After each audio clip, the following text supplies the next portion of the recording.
நீங்க எல்லாரும் யூதாஸா பாத்தீங்கன்னா ஊழியம் செய்ய முடியாது. அப்ப யூதாஸ்னு ஒருத்தன் வந்தானா அது இருக்கதான் செய்யும். ஒரு சாப்பாட்டுல ஒரு அரிசியில ஒரு கருப்பு இருக்கதான் செய்யும். அப்ப எல்லாத்தையும் கருப்பா பார்த்துட்டு தூக்கி போட்டுற கூடாது. அந்த கருப்பத்துக்கு வெளியே போட்டுட்டு மீதி அரிசியை பார்க்கணும் அப்படின்னு சொல்லுவார்.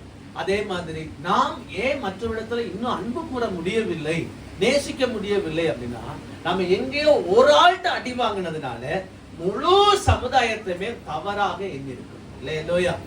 ஏசு அப்படி நினைச்சாரா? பிதாவாகிய தேவன் அப்படி நினைச்சாரா? அப்படி இல்ல. பிதாவாகிய தேவன் எத்தனையோ காலகட்டங்களாய் கடந்து வருகிறார். ஆனா அவரு இதுக்கப்புறம் நம் ஜனம் மனம் திரும்பாதுன்னு சொல்லல, மனம் திரும்புவார்கள் என்று எண்ணித்தான், இவர்கள் ரட்சிக்கப்படுவார்கள் எண்ணித்தான், அந்த பரலோகத்தில் கொண்டு போக வேண்டும் என்கிறதுக்காகத்தான் தம்முடைய ஒரே பேரானை கொடுத்து, நான் உங்களை விட அதிகமாய் நேசிக்கிறேன் உங்களை என்பதை கர்த்தர் நமக்கு காண்பித்தார். அல்லேலூயா. அப்ப ஆண்டவர் யாரை நினைச்சு பார்த்திருப்பாரு? இத்தனை பேருக்கு மக்கள் யார நினைச்சு பார்த்திருப்பாரு? எல்லாமே தப்பு செஞ்சிருக்காங்களா வேதத்துல? இல்ல.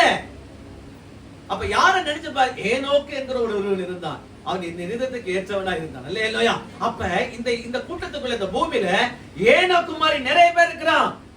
எலியா மாதிரி ஒருவர் இருந்தான். அதனால எல்லாருமே கேயாஸ் இல்ல, சில எலியாக்கள் இருக்கிறாங்களா ஆண்டவர் பிதாவாகிய தேவன் தம்முடைய குமாரனை அனுப்பினார். எலிசா மாதிரி எல்லாத்தையும் விட்டுட்டு எனக்காக ஓடி வருகிற ஒரு கூட்டம் இருக்கிறார். தாவீது போல என் இருதயத்துக்கு ஏற்றவன் இருக்கிறார். பாவம் செய்தால் தன்னை சுத்திகரித்துக் கூட எனக்காக ஓடுவான். ஆனா துதிக்கிறோம். சிம்சன் போல ஒருத்தர் இருக்கிறான். ஏன்னா கடைசி நிமிஷத்தால என் சித்தத்தை செய்து முடிக்க தன் ஜீவனை கொடுக்கிறவன் இருக்கிறான்.